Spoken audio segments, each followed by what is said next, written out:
la tristesse arrive, je sais tu es là, toujours près de moi. Bonjour, bienvenue à votre émission de la Victoire de l'amour. J'espère que vous allez bien cette journée mondiale de la paix aujourd'hui. Dieu sait qu'on a besoin de cette paix dans le monde, mais aussi de cette paix entre nous, de cette paix dans notre cœur. Parce que si on a la paix dans notre cœur, on est capable de pouvoir espérer la paix dans le monde. On rejoint quelqu'un qu'on apprécie beaucoup maintenant, le docteur Gaétan Brouillard.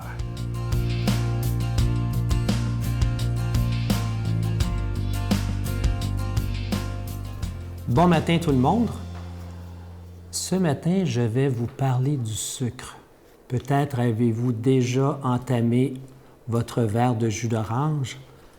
On va en parler justement de ce verre de jus d'orange qui, à mon avis, n'a pas sa place pour débuter une journée. En 1970, on avait retranché carrément dans le gras. On avait dit « Ah, le gras, c'est mauvais » et on s'était lancé dans le sucre. Mais on peut affirmer aujourd'hui que le sucre est rendu un malfaiteur qui nous poursuit constamment tout au cours de la journée. Il n'y a à peu près rien de ce que vous mangez qui n'a pas eu de sucre rajouté. Donc, ça va être important de connaître où se cache ce sucre-là et surtout que le sucre actuellement est rendu beaucoup plus grave que ce qu'on pensait. Dans le sens que si on parle de maladie cardiaque, évidemment de diabète, mais même de maladie cardiaque, le sucre est plus dommageable encore que le bon gras. Après ça, vous avez toutes les maladies vasculaires, que ce soit les maladies cérébrales. On parle même de démence, toutes les maladies d'Alzheimer, où la quantité de sucre et d'insuline pourrait jouer de façon tout à fait défavorable pour l'entretien des bonnes qualités neurales. Et ce sucre-là, donnez une idée à peu près, on bouffe en moyenne ici au Canada environ 150 livres de sucre par jour, de sucre ajouté, ce qui est énorme. Et je vous dirais que même les adolescents, ils vont jusqu'à 175 livres, si ce n'est pas 200 livres de sucre par année. Donc, on est rendu où on croule carrément sous cette montagne de sucre qui est en train de nous amener toutes les maladies chroniques dont on souffre tant aujourd'hui. Nous avons investi dans les écoles, par exemple, à retrancher les gras trans, mais la prochaine chose qu'il faut vraiment penser, c'est le sucre. Et regardez quand vous allez magasiner, acheter des produits, qu'est-ce qu'il y a sur l'étiquette en arrière? Si vous voyez la quantité de sucre, vous pouvez comparer d'un ingrédient à l'autre. Vous allez voir que la plupart des ingrédients sont remplis de sucre justement pour avoir ce goût que l'on recherche tant finalement. Et tout à l'heure, je vous parlais du sucre dans votre petit déjeuner. Vous avez commencé avec un jus d'orange. Eh bien, la meilleure chose à commencer par le matin, c'est encore les bons œufs. Ce sont des bons gras la plupart du temps dans les œufs que l'on retrouve. Alors que si on commence d'emblée par un verre de jus d'orange, c'est agresser notre pancréas de façon inutile et faire monter notre insuline également. Donc, le bon gras, il faut y aller de plus en plus. De plus en plus, on découvre que le gras a des qualités même pour régénérer nos cellules cérébrales. Je vous souhaite donc de bien vous amuser en mangeant et surtout, n'hésitez pas à couper le sucre et à augmenter la quantité de bon gras dans votre alimentation. Merci et bon appétit. Notre Père qui es aux cieux, que ton nom soit sanctifié, que ton règne vienne, que ta volonté soit faite sur la terre comme au ciel. Donne-nous aujourd'hui notre pain de ce jour. Pardonne-nous nos offenses comme nous pardonnons à ceux qui nous ont offensés. Ne nous laisse pas entrer en tentation, mais délivre-nous du mal, car c'est à toi qu'appartient le règne, la puissance et la gloire pour les siècles des siècles. Amen. Donne-moi rendez-vous dans l'éternité, qu'il faut croire toujours en toi. Mais mon Dieu, j'ai besoin de toi, comme lui savoir dresser la table, chanter l'amour, gens de toute la terre. Joins mon cœur, je l'ai gardé pour toi, mon Dieu. La victoire de l'amour, c'est la force de la foi. On a tous un rendez-vous Tellement heureux de vous parler de ce beau cadeau du mois. J'en reviens pas comment il est beau et original surtout. Il s'agit du bracelet chapelet en bois d'olivier authentique. Et vous allez voir au bout du bracelet, d'un côté, c'est une petite croix ornée de zircon. De l'autre côté, la clé de Saint-Pierre. Et évidemment, ce bracelet chapelet, il est déjà béni. Vous allez voir notre amie Brigitte qui prit le chapelet et ensuite, tout simplement, le chapelet devient un bracelet. Puis ça tient bien par-dessus. C'est vraiment fait pour ça. C'est d'une grande, grande originalité. Je vous rappelle que c'est en bois d'olivier. Et le bois d'olivier a plein de symboles pour la vie spirituelle qui sont les suivants. La longévité, l'espérance, la paix, réconciliation, la victoire, la force et la fidélité. Je vous rappelle que c'est avec un don de 25 $. Si vous en voulez deux, avec un don de 40 $, je vous donne l'adresse. La Victoire de l'Amour, casier postal 120, succursale Boucherville à Boucherville, le J4B 5E6, je vous la redonne. La Victoire de l'Amour, casier postal 120, succursale Boucherville à Boucherville, le J4B B5E6. Également par téléphone, par carte de crédit, du lundi au vendredi de 8h30 à 16h30 dans le 514-523-4433, 523-4433 ou sans frais, le 1-888-811-9291, 1-888-811-9291 et aussi sur notre site Internet, le www.lavictoiredelamour.org. Alors, je vous rappelle ce beau cadeau du mois qui est vraiment très original. Et je vous le dis, c'est autant pour les jeunes, les moins jeunes, les hommes, les femmes. C'est vraiment les gens qui vont voir avec ça, vont dire, mais c'est quoi ça? Parce que c'est vraiment d'une belle originalité. Et moi, je veux vous dire merci de tout cœur de votre grande générosité et merci aussi d'une chose qui est la plus importante, votre prière soutenue.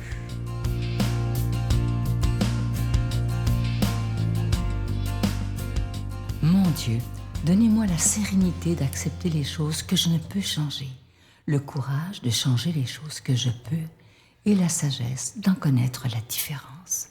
Amen. Aujourd'hui, je sais que vous l'appréciez beaucoup lorsqu'elle fait l'homélie, nulle autre que Brigitte Bédard.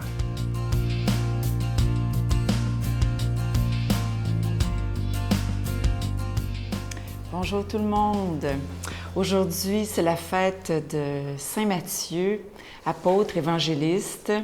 C'est la fête de sa vocation, si vous voulez. Alors, on va lire cet évangile selon Saint Matthieu. Jésus partit de là et vit en passant un homme du nom de Matthieu, assis à son bureau de collecteur d'impôts. Il lui dit, « Suis-moi. » L'homme se leva et le suivit.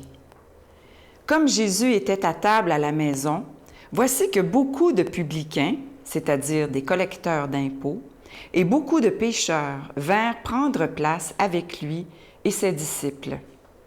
Voyant cela, les pharisiens disaient à ses disciples, « Pourquoi votre maître mange-t-il avec les publicains et les pécheurs? » Jésus, qui avait entendu, déclara, « Ce ne sont pas les gens bien portants qui ont besoin du médecin, mais les malades.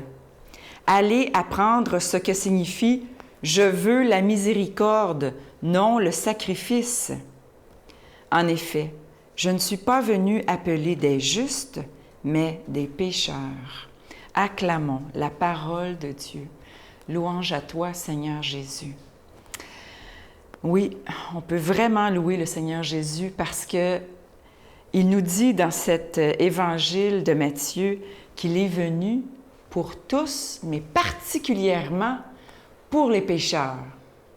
Alors, les hommes qui étaient comme Matthieu, là, des collecteurs d'impôts, les publicains, étaient vraiment très mal vus par les boss de la religion de l'époque, qu'on appelle les pharisiens, alors les chefs religieux. Ils étaient très mal vus, c'était des personnes de péché, de mauvaise vie. On s'imagine qu'ils fêtaient pas mal, et puis on s'imagine un peu quel genre de vie ils avaient. Donc, c'était des pécheurs, et on ne devait pas entrer en relation avec ces gens-là. Mais Jésus, c'est pas ça qu'il fait. Jésus, il l'a pas juste accueilli chez lui. Non, non. Il est allé le voir et il l'a choisi. Alors, il s'en vient le voir et il lui dit « Suis-moi ». Mais, puis pas pour être n'importe qui, pour être son apôtre. Wow! Alors, vraiment, Jésus avait le don de s'entourer de drôles de monde pour l'époque. Et puis, il va devenir l'évangéliste qu'on connaît. Et Matthieu, il va tout laisser là. Hein, il y a d'autres évangiles qui disent « Il laissa tout et il partit, il le suivit. » Alors, il a tout laissé. Il a laissé sa job. Il a tout laissé, là. Il avait quand même une vie enviable. Il y avait beaucoup d'argent. Il y avait des beaux vêtements. J'imagine qu'il y avait une super belle maison. J'imagine qu'il y avait pas mal de femmes. Alors, il a tout laissé pour aller suivre une vie d'itinérant avec Jésus, pas de maison, pauvre, austère, tu sais. Alors, mais j'imagine qu'il devait avoir déjà dans le cœur de Matthieu, j'aime ça de m'imaginer ces gens-là, j'imagine qu'il devait déjà avoir dans le cœur de Matthieu un petit appel pour Jésus. Il y avait le phénomène Jésus. Tout le monde l'entendait parler, tout le monde allait le voir. Il n'apparaissait pas comme ça, là. Matthieu, il a dû l'entendre parler. Peut-être qu'il l'a déjà entendu parler. On le sait pas.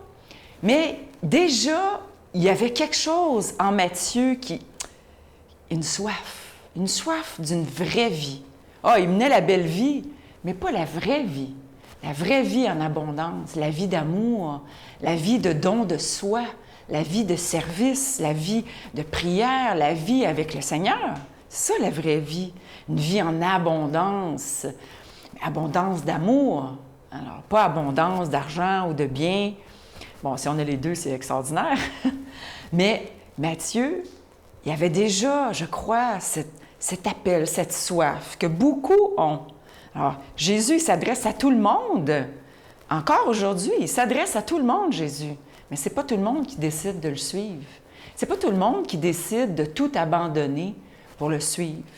Puis quand Matthieu abandonne tout, il abandonne pas juste une vie de luxe, une vie facile. C'est pas juste ça qu'il abandonne.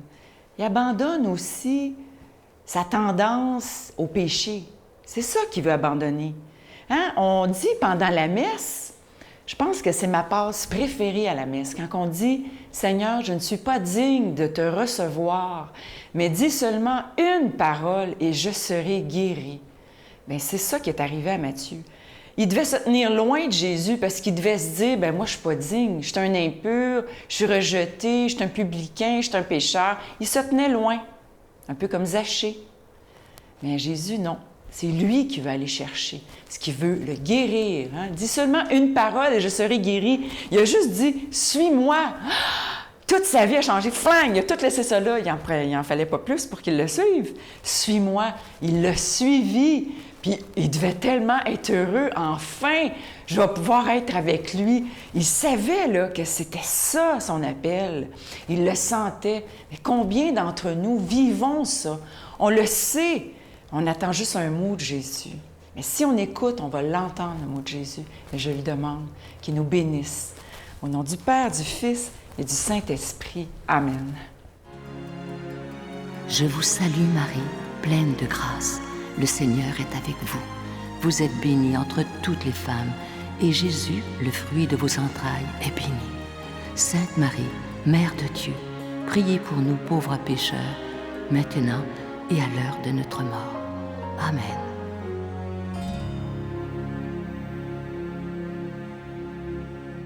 Je vous laisse avec une belle pensée qui dit ceci, écoutez bien, c'est tellement vrai. S'inquiéter, c'est utiliser son imagination pour créer quelque chose qu'on ne veut pas.